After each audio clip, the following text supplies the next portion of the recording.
नमस्कार, मैं हूं अर्गवान और हमारे साथ हैं हरिभान यादव जी।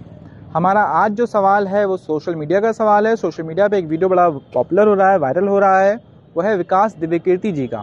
उन्होंने एक बयान दिया है एक यूट्यूब चैनल पे, जिसमें उन्होंने ये कहा है कि 2024 के चुनाव में तो राहुल गांधी जी कोई प्रधानमंत्री के ऑप्शन नहीं है, यानी कि विपक्ष का कोई भी ऑप्शन नहीं है। 2029 में वो एक ऑप्शन बन सकते हैं। आपका इस पे क्या कहना है? देखिए, विकास दिव्यकीर्ति जी अपने आप को शिक्षक कहते हैं। हाँ, मानता हूँ कि उन्होंने कुछ छात्रों को जो है शिक्षा दी और यूपीएससी जैसे एग्ज़ाम की तैयारी कराई होगी, लेकिन मौजूदा समय में वो एक कोचिंग संस्थान के मालिक हैं और बहुत बड़ी कोचिंग उनकी कही जाती है, क्योंकि बहुत अधिक छात्र वहाँ पर जो है तैयारी करते हैं, प्रिपरेशन करते हैं और अच्छी फ़ीस भी वो लेते हैं। तो कुल मिलाकर के मौके पर मुझे तो नहीं लगता है कि वो तमाम क्लासेस लेते होंगे।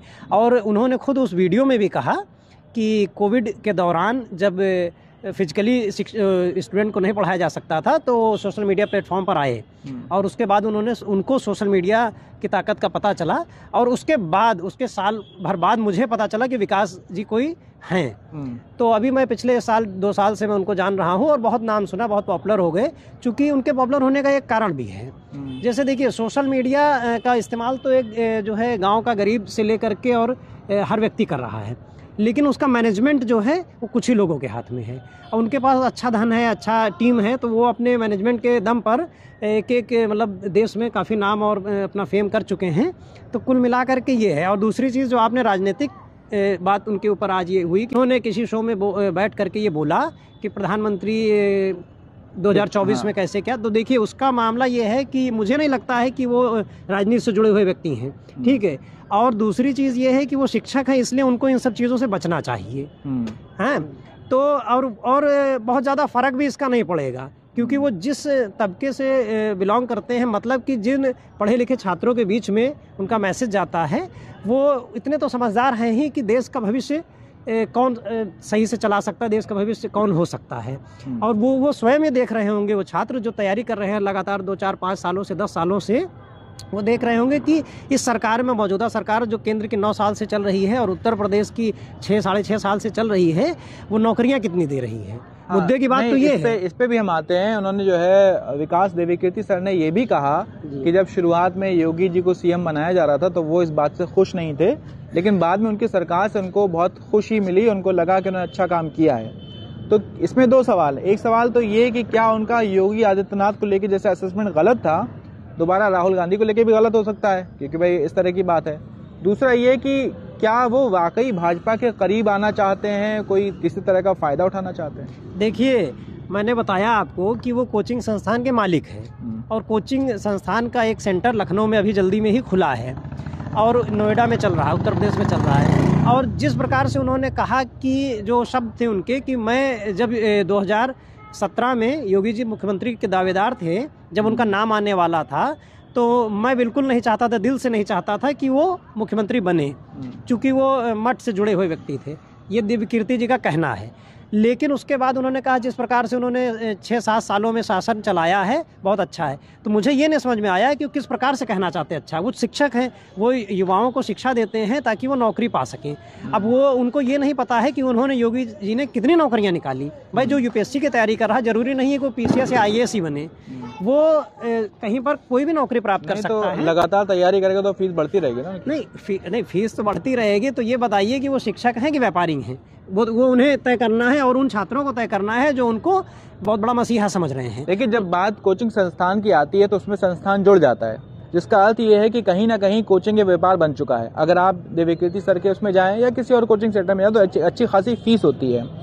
तो वही विषय पे, इसी विषय पे आप उनको कहते हैं व्यापारी हैं, लेकिन जनता उनको, या जो आम जो लोग हैं, रिमोट विलेजेस में रहने वाले लोग हैं, उनको लगता है कि ये जो है एक टीचर है और सिखाते हैं, बहुत सी चीजें पढ़ाते हैं। तो इस तरह के आप जैसे कोई अगर ये बात कहता है तो उसका आप क्या प्रोपेगेंडा लेते हैं, इनडायरेक्ट वे में किस तरह की? देखिए, उनको जो है पहली बात तो मुख्यमंत्री और प्रधानमंत्री के कैरियर के विषय में नहीं बोलना चाहिए कि कौन बनेगा।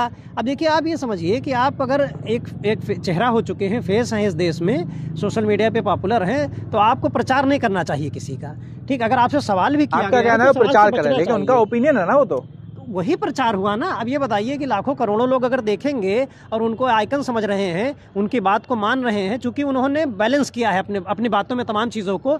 वो SC/ST एक्ट पर भी बोलते हैं, बाबा साहब अम्बेडकर पर बहुत बड़े बड़े लेक्चर दिए हैं उन्होंने, आरक्षण पर बोलते रहते हैं, जिससे क्या है कि उनको हर समाज जो है अपना एक आदर्श मानता है कि ये शिक्षक हैं और ये अच्छी बात करते हैं और हमारे फेवर की बात करते हैं, ये लोग ऐसा समझते हैं, जिससे कि उनसे जुड़ा हुआ हर समाज का स्टूडेंट है और हर समाज का व्यक्ति है। तो वो अगर ये प्रचार करेंगे, मतलब अपने मुंह से ये बोलेंगे, मुझे नहीं लगता है कि राहुल गांधी जी इतने मजबूत नेता हैं कि वो 2024 में मोदी जी का मुकाबला कर सकें। तो इसका मतलब है कि उनका मैसेज है ना ये, कि जनता में मैसेज ये जा रहा है कि ना यार इस बार भी जो है तीसरी बार मोदी को या बीजेपी को ही जिताना है। तो ये गलत चीज़ है, उनको इससे बचना चाहिए। जिस प्रकार से वो वाकपटुता से अपनी बात रखते हैं अपने वीडियोस में, वैसे ही चैनल पर भी बोलना चाहिए। अब जैसे एक पार्टी का कोई नेता होता है, अगर उससे किसी नेता की बुराई पूछी जाए या उसके बारे में आलोचना की जाए तो बहुत सफाई से बच जाता है। तमाम आपने ऐसे शो में देखे होंगे। नहीं तो उन्होंने ऐसा एग्जाम्पल दिया, जब लालू जी के बारे में सवाल किया गया तो उन्होंने बहुत सफाई से ये कह दिया, उसको इग्नोर कर दिया उस सवाल को और दूसरे इश्यू पे चले गए।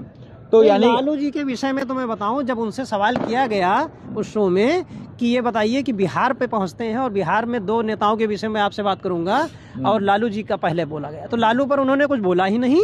और उसके बाद ये कहा कि क्या आप जो है मेरी सुपारी लेके रखें, मुझे मरवाएं, कि मतलब कि लालू जी कोई सुपारी किलर है क्या जो जिस तरह से बात कर रहे हैं। तो मतलब तो मैं तो आश्चर्यचकित, मतलब दिव्यकीर्ति की ये बात सुन करके मुझे इतना आश्चर्य हुआ कि जो व्यक्ति इतना शालीन शब्द मतलब इस्तेमाल करता है और मतलब ऐसे भाषण देता है, ऐसे वीडियोस उनके मैंने देखे हुए रील और उसमें अपने चैनलों पर, तो मुझे तो लगा कि ये तो जो है जिस प्रकार से उनके एक वीडियो में मैंने देखा था, उन्होंने अपने मुंह से बोला कि मैं ब्राह्मण समाज में पैदा हुआ। पहले तो लोगों में ये भ्रम था कि जो है ये किस जाति के हैं, जाति से मुझे मतलब नहीं है, मुझे भी मतलब नहीं है, लेकिन उन्होंने खुद ही बोल दिया तब मुझे पता चला।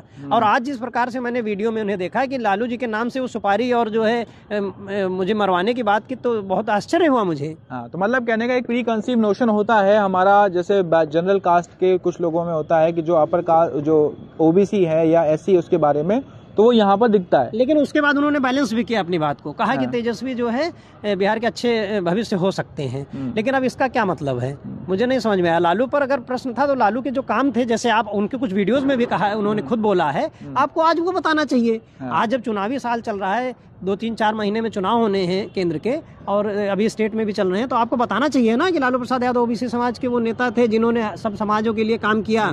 और बिहार में जो है जंगल राज था ही नहीं। जंगल राज की अगर बात उन्होंने कही कि तेजस्वी उस छवि से निकलना चाहते हैं, अरे यार छवि क्या थी? छवि, आप शिक्षक हैं, आप अच्छे से पढ़े लिखे हैं, आपने उस पर एनालिसिस किया होगा, आप बताइए ना, आप उसको ठप्पा क्यों लगा रहे हो कि जंगल राज था?